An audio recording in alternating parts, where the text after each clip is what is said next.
Привет, студенты! Добро пожаловать к главной ноте. Я просто запомнил этой фразы, я не говорю по-русски. Basically what I just said was, welcome to chapter 27 notes. I don't speak Russian, I just memorized some things. We're in chapter 27, which is page 626, starts on page 626 in your book, and it's Russia and Japan industrialization outside the West. So the new time period we're getting into is 1750 to 1900. And this is the age of industry and the age of revolutions. Industry also leads to imperialism, which we have seen already has some effects that echo into the 20th century with starting World War I, then the age of decolonization. So this is a pretty big unit we're getting into. Everything we've seen from the 20th century started pretty much in this unit. And this chapter here, Russia and Japan, they both feature very prominently in a lot of the things that we've studied already. So we'll be getting into this. First, I want you guys to, if you pause, this is on our myhistorylab.com, which you can see there, myhistorylab.com. These maps go along with what we see with Japan expanding. So this chapter, chapter 27, deals with Russia and its grappling with political and economic changes, and Japan and its grapplings with the same thing. So first we'll start looking at just here at this map with Japan, their colonial expansion up to the year 1914. We see that the territory they gained up to 1895. They start working their way towards mainland China. We've already seen the invasion of Manchuria previously with the start of World War II. We're going to see that Japan actually gets a hold of Korea in this chapter, and they greatly increase their territorial holdings. We have the Sino-Japanese War and the Russo-Japanese War, both very important events. Then we have the Russian expansion from 1815 to 1914. So over the course of about 100 years, we see Russia go from the green here at 1801. Then Nicholas I adds some chunks, and then up to 1914, the blue is what's added. So Russia is rather large. This works to their advantage, but also to their disadvantage, which we'll see as we get into the notes. And then lastly, the Russian serfs. They're important. Serfs are peasants, but they're not slaves, but they're not free either. So this shows a distribution of where the serfs are in the western part of Russia with Moscow and Kiev. So let's get into our chapter 27 notes here. Got some Russian composer music in the background. Hope it's not too loud. So actually, let me fix it a little bit here. Turn it down just a bit. So overall, for the whole chapter, what we see is that Russia and Japan are separate from the European chapters on industrialization and imperialism because they operate independently of Europe and, in fact, resist European influence. And so they kind of become their own imperial powers themselves. There are some differences between them. This is something, I'm not going to do the cling clang or anything. Just pause as you think it's necessary. This, I'll just give you a heads up. Differences between the two and characteristics that are common to the two. That's differences and similarities. Contrast, compare. So I would highly recommend that you make yourself a table, maybe a Venn diagram or something, to show the differences and similarities between Russia and Japan. So Russia gets into some reforms in the 1800s, mid to late 1800s, that open up the door for them to become industrialized. They're up to the 1800s. They were kind of a backwards, isolated economically empire. The French Revolution and then Napoleon kind of messed that up, in that Russia pushed back against the West. Napoleon tried to invade, which we've seen with Adolf Hitler. That doesn't work. You never start a land war in Asia because you're probably going to lose. General Winter will probably defeat you before the troops do. So we see two different camps, or two different sides that develop, and this kind of maintains throughout much of Russian history. You have the people who want to embrace Russian traditions, Russian institutions, and maintain it and strengthen it as a way of opposing the West. And then there's those who are in love with Western science and politics and just the Western culture. As we'll see later on, like Peter the Great, for instance, goes undercover so he can study the West. This is the Tsar, the Emperor.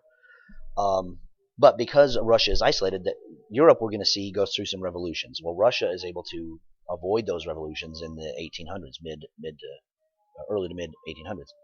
The Congress of Vienna is going to be important whenever we talk about Napoleon, because he kind of messes up a lot of borders and deposes a lot of different people in power. Well, So because they're isolating themselves, or because they're reacting against the West, they're not industrializing. They're kind of lagging behind the West. So they're very agricultural throughout the 1800s, most of the 1800s, and they depend on unfree labor, as it says here, which basically means not slaves, but not free. They're serfs. And the fact that they have this war that they fight, that they lose in the Crimean area, shows how unprepared they are for industry. So the Tsar, Tsar, you'll also see it spelled Czar, realizes that they have to reform if they're going to try to catch up to the West, and so that means they've got to do something with the serfs. They can't have unfree laborers working on agricultural plots of land only because that's not working. They're behind the West. So the serfs end up getting emancipated. That's something we'll see in class with the emancipation of the serfs, 1861. But the problem is they didn't get any real freedom. They got some land. They were given the land that they had to pay for, and they were poor, so they had difficulty paying it. So it was an incomplete reform. So that's what this chapter or this section talks about. The reform had not gone enough. Some of the reforms was opening the limited educational system, but it was still limited. Women did gain some rights in terms of access to education and other professions. But industrialization was this big reform. They realized that they could free the serfs, but they've got to do something economically. So we see a railway system developing. This Trans-Siberian Railroad is very important. It's major. It opens up almost like the whole continent from east to west for Russia. There's a name here that you can see, Count Witte, who is important. He's one of the people that was instrumental in trying to industrialize and modernize the Russian economy. So then what we see is that they're kind of a dependent nation still. They're not independent. They're not able to supply what Russia needs all just by Russian production. So they have to. That's called a debtor nation. They owe debts to other nations. It is a very powerful place just because it's huge and it has a lot of resources. It's not that it's necessarily very technological or that it has an advanced workforce. So Russia is kind of unstable as a result. You've got serfs who have these debts. You have an economy that's struggling to industrialize and catch up to the West. You've got limited reforms that are occurring. So we have this road to revolution section. Nationalism starts flaring up, and Alexander II, the Tsar, he ends up getting assassinated because the peasants are starving. They are in debt. It's kind of like the Great Depression for like 60 years for the Russians.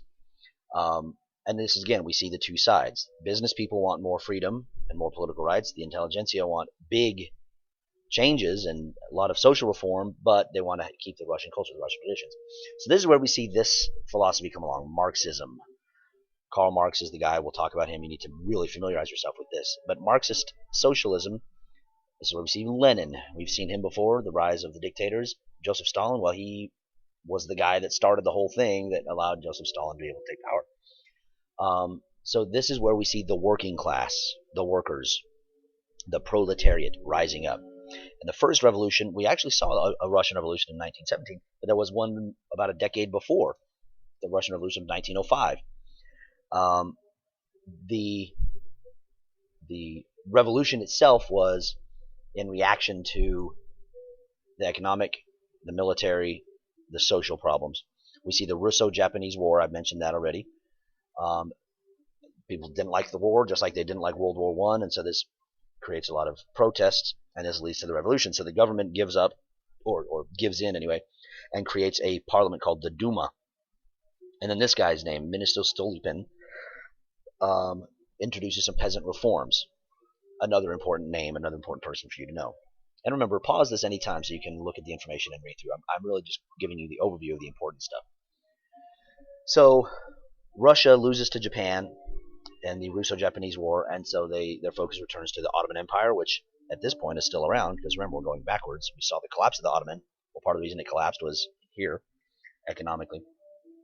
And then Eastern Europe. So a bunch of different countries are making careful reforms, but we still see a large serf population throughout. But we also see some really cool Russian cultural activity. We have Dostoevsky and Tolstoy, some very famous Russian novelists. Tchaikovsky, who will be cultural literacy quiz. Chopin and Liszt, Mendel, and then Pavlov was the Russian psychologist. He studied, if you remember, the bell rings and the dog starts to salivate because every time the bell would ring, he would get food. Well, that's Pavlov. Pavlov's dog was that study there. So anyway, so that's Russia. Very quickly in a nutshell. I would recommend, maybe if you haven't already started your notes, do a Persia chart. If you have already started your notes, make one on the E inside of your notebook. What political, economic, I didn't talk about religion, there's not much religious talk here, it's Eastern Orthodox, social, intellectual, area. Make a Persia chart and just go through everything that I just did, pause every time you need, and list just the important stuff that happened politically, economically, religiously, socially, intellectually, and with area. Same for Japan. Japan was, this is loud. Okay. So Japan was more successful in industrializing than Russia was. They kind of embraced it. So the shogunate was the way that the government was run. You had the shogun, who was like a general, and then you had daimyos, who were ruling families, and then you have the samurai, who are like the knights of the Middle Ages, but it's the Japanese samurai. And we'll see a lot more of them. So we see that they still have a lot of traditional activity. The Tokugawa shogunate is what we're talking about here. And Neo-Confucianism, that's new Confucianism, and we'll talk more about that in class. That's in power, and Buddhism is kind of going away. We see Shintoism, you'll see here shortly, that's part of the religious changes and continuities. But we see in Japan, education is expanding, and their economy is developing because they're latching on to manufacturing. So we see Shinto religion here, I mentioned that already. So their economic growth starts to slow because they're not as technologically advanced in the agricultural technology, and populations are growing. So they're isolated, though. They have resisted outsiders. This is part of where Neo-Confucianism and the cultural elite have kept Japan isolated. In the mid-1800s, America kind of shows up at the door of Japan, knocks on it, and says, "Hey, let us in." And they say no, so we point a bunch of guns at them and say, "You sure about that?" That's Commodore Matthew Perry, and that's something we'll talk about in class. And you will also notice that we have, there's a bunch of crash course videos. So I mentioned crash course. We have episode 32, which is Coal, Steam, the Industrial Revolution. That's important for this unit. Capitalism and Socialism. That's important for this very chapter. 34, Samurai Daimyo Matthew Perry. That's important for this very chapter. 35 is important for the unit. So I would strongly encourage looking at those. And then in the second series of World History, so World History 2, they have a handful of videos here, and I would encourage looking at Asian responses to imperialism. That's helpful for the unit. Railroad journey in the Industrial Revolution, also important for the unit. Population sustainability in Malthus, that's also important for this unit. So I would really encourage that you guys look at those resources, pay attention to them. So we'll come back over here.